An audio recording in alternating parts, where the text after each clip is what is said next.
Hello. Welcome back to another episode of Soul Chat Saturdays. It's your host, Mawaya, and if you're new here, welcome. We're glad to have you. Thanks for showing up. Thanks for tuning in. On Soul Chat Saturdays, we just kind of get into the nitty gritty, the things that we don't want to talk about, the things that are the the points that we kind of gloss over in our lives in order to get to where we want to be without acknowledging where we are. So I'm glad to be back. Thanks to y'all for being patient with me. I had to take a break. I had to recalibrate. I had to refocus. And I definitely miss talking to you all. So thank you all for tuning back in to Soul Chat Saturdays, the Soul Uninhibited podcast. And if you're watching this on YouTube, this is at the Mawaya Tribe on YouTube. So thank you so much for tuning in. So today I want to talk about one of my journal entries that I wrote. So a few days ago, I tried to have my first mushroom trip. Y'all, it did not work. I don't know if I didn't take enough or what. I was being a little bit conservative because I'm not trying to have like a whole ego death. I've already been through things like that. I'm in a constant state of dying over and over again as I'm on an authenticity journey. So I definitely didn't want to edge that along with extra substances. So I just wanted to get more clarity on like where I was in life and what am I doing and what direction should I go, because I feel like I'm at like a reset point where anything is possible and I want to make the most aligned decision. Needless to say, I did not, nothing happened. I feel like after I told my friend how much I took, they were saying like, yeah, you definitely, that was a good bit. But y'all, nothing happened. I didn't even feel, like, I felt kind of high, but I didn't feel like, I didn't see any visuals. I didn't like meet mother shroom, or something like that. But I did still, once I woke up the next day, I did still receive some medicine, some things to take away. And so I wrote in my journal, and I wanted to share a section of that because that's going to edge us into the conversation that we're gonna have. So let me find the starting points. Okay. So I realized that I'm still learning. I've paused Mawaya because of this. And if y'all know me, y'all know that I am constantly in a teaching and a learning fluctuation, and I don't like to come on here and talk to you if I'm still in a learning mode, because I want to be able to share what I've learned. So I digress. I took a shroom trip and it did nothing, but I've learned something still. I'm a wild woman. I have choice. The only difference between freedom and fear is the illusion that you cannot cope with your choices. That one is not equipped to handle the fallout. I've realized that you are always, or at least mostly, able to handle the consequences of your actions. When one, you're making a conscious decision, and two, when you just need to make the damn decision. Be open to the fallout because it will make you stronger. It will. Easier said than done. One must rely on past occurrence to see this truth. So I definitely wanted to share that with y'all because I want to talk about conscious decisions. And when we're talking about going on your authenticity journey and when you're really trying to cut out things that are no longer fitting you. You've blossomed to this butterfly and you're trying to go back into a cocoon that is no longer available to you. And it feels uncomfortable, like that cocoon has been cracked wide open. You can't go back, right? You can't go backwards. So what do you do? How do you know yourself more? Well, this is where a lot of people have crossroads in their life. They can't go backwards. they don't know which way to go forward because they don't know themselves yet. You don't know yourself as the butterfly yet. And this is a very scary place to be because you don't want to make mistakes, and you don't want to make the wrong choice. But again, the difference between freedom and fear is the illusion that you cannot cope with your decisions. So, like I said, there's 2 points to this. 1, making the conscious decision, and 2, just making the damn decision. Okay? So let's talk about 1, making conscious decisions. So as you're going through your metamorphosis and you are growing and changing, you're becoming more self-aware, you're becoming aware of your patterns, your habits in your life, it's time to start making conscious choices. So you'll start to see instances where you're still making the same decisions as your old self, but now you are aware of it. You're no longer on autopilot. So in those moments, a lot of us tend to beat ourselves up because, like, why am I still making the same decision? Why am I still doing this? You're complaining about your autopilot. So you need to become aware that you are still making the same decisions. And then you need to go deeper and understand why you're making those decisions. Because you may find 1 or 2 things that comes to mind. 1, that you're actually ready to stop making that same choice because now you understand the why behind the choice that you're making, and you make a different choice based on fulfilling that need in a better way. Or 2, you realize that you're actually not ready to make a different choice. You don't have the tools yet to do something different. Both of those are conscious awareness on your what once used to be unconscious behaviors. And either choice is okay. Either choice is okay because you make a choice to stay where you are, and it's going to become so uncomfortable. This is back to the conversation about the insanity loops. Go check out that video on my YouTube channel. It's called Insanity Loop, I think, or you're stuck in an insanity loop.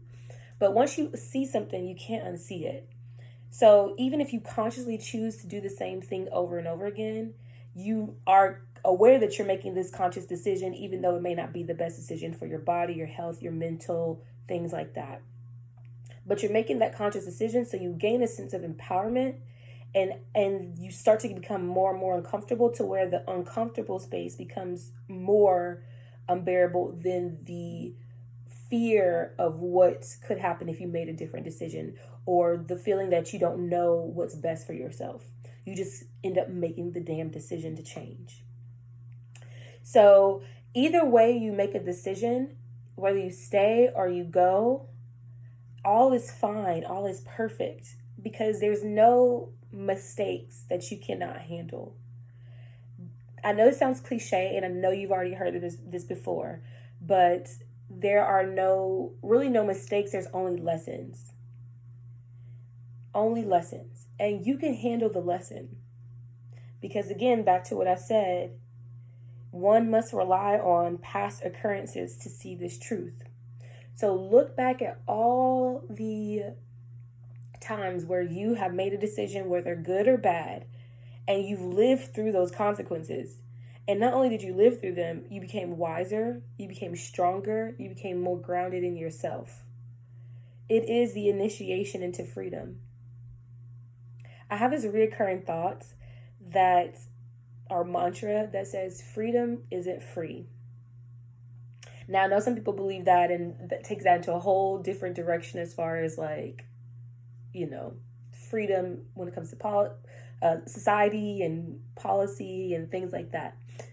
But when I mean here, freedom, here in this place, in this inner self-reflective world, freedom isn't free. It comes with a cost. It comes with the cost of your ego. It comes with the cost of death of your old self. In the book, The Power of Now, which I'm definitely going to do an episode on that because everybody should be reading this book. Eckhart Tolle, he was the author of the book, says that and I don't know if he was quoting somebody or if this came directly from him, so he could be quoting somebody as well, but this is where I heard it. One must die before they die.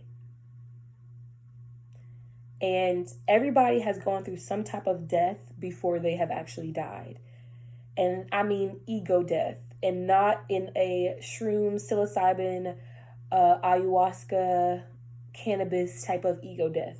I mean death of your identity, having to humble yourself to understand that you are also still learning, to understand that you don't have all the answers, or to understand that you are no longer the same person, and you can't hang with the same people. You can't do the same things. You have to change, uproot your life.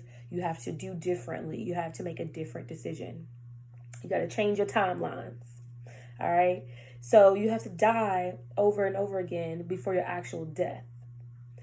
And this is scary for a lot of people. This is why you have people, especially if they're later on in life, they don't tend to change much, because to change means that everything, at least to the ego, it means that everything that you have gone through in the past is wrong. It means that you were wrong. And who wants to be wrong? Whose ego wants to be wrong? So people will rather cling to what has been stable in themselves than to actually go towards truth. That's where we have cognitive dissonance. That's where we have people who are able to hold two conflicting ideas and completely negate one in order to sustain an identity and hold on to something. So you must die over and over again before your actual death. Now, I'm still learning this because I got the art of dying. I think I got that. I understand that. I understand the surrender, the breathing through it into your stomach, and the surrender, the openness of it all. I get that. But one thing that I'm struggling with, and I'll be curious to hear if y'all have experienced this, is the unsettling feeling that, will I ever be grounded in something? Will I ever be stable in something? And so that's something that I'm still trying to figure out. That is an uncomfortable space to be in a constant state of growing and learning and changing and trying to anchor something of stable, an anchor of a center point to stick with. I know for me, I personally have certain things that I'm thinking of that are grounded in me, such as my care and compassion about the human condition. I will always have compassion for that. I may not care about people, but I'll always care about the underworkings, the mechanisms that keep us trapped and that keep us having a unfulfilling existence while we are alive here. So I deeply care about that. I care about doing your best to have principles and integrity in what you do. And that's a constant evaluation of every choice that you make. So that is in my constant mind, forefront of my mind. And yeah, so I think I found two things that feels good. That feels like, okay, this seems like a lifelong, guidance system. So that feels good. But everything else around me is constantly changing. Y'all change my hair. How do you like it? I'm feeling it for right now. But, I'm constantly changing what I'm into, the things that I'm into, the things that I take in, the practices, my morning practices, things like that are constantly changing until I figure out what works for me. And then even at that point, I'm always slightly looking for what could be improved. So that's my journey. That's what I have to overcome and be okay with settling on something. But yes, so that's what I wanted to come and talk to y'all about on today's episode. Making conscious choices and being okay with choosing things that keep you stuck as long as you're consciously aware of it, because maybe you're not ready to move on. And that's honest, and that's love of self. You will move on eventually because you're consciously aware of what's not working for you. So don't feel bad if you're not able to actually make the change, because eventually you will. Eventually the universe, or the flow, the energy that's resonating with your new self is going to force a change. It's going to cause circumstances to change where you have to make a choice, or you're going to make a conscious decision to be like, all right, I'm ready for it. I can handle the fallout, because on the other side, I will be closer to myself. The love that gets created and cultivated in that space of choosing truth and authenticity and self and love of yourself and integrity for other people will cause you to have more love for self after the choice is made. You will trust yourself more. You will appreciate yourself more. You will see how strong you are. You will prove to yourself that you are capable. And whatever may come at the fallout is love. I don't know. That's where my heart is right now. It is love for you to, or it's grace and love for you to continue your authenticity journey. So how do y'all feel about this message today? What have you been doing on your journey to authenticity? Can you relate to the idea that you're dying over and over again? Putting things to rest, humbling thyself, not needing to be right, not needing to be stable, and like with this stuck with this one identity. Let me know how your journey is going. And it's so good talking to y'all again. And I love y'all. If y'all want to connect with me, you can follow me on Instagram at Mawaya Tribe. Mawaya is spelled M-Y-W-I-A. Tribe stands for Meet You Where You Are. And you can follow me on YouTube at Mawaya Tribe. If you want to talk to me, connect with me, you can send me an email at tribe@mawayatribe.com. And yeah, I think that's all of the channels. Sometimes I have TikToks, but that's not really a thing, y'all. That's a whole nother conversation that we may have on here. But yeah, I love y'all. And I will talk to y'all in the next episode. Happy journeying.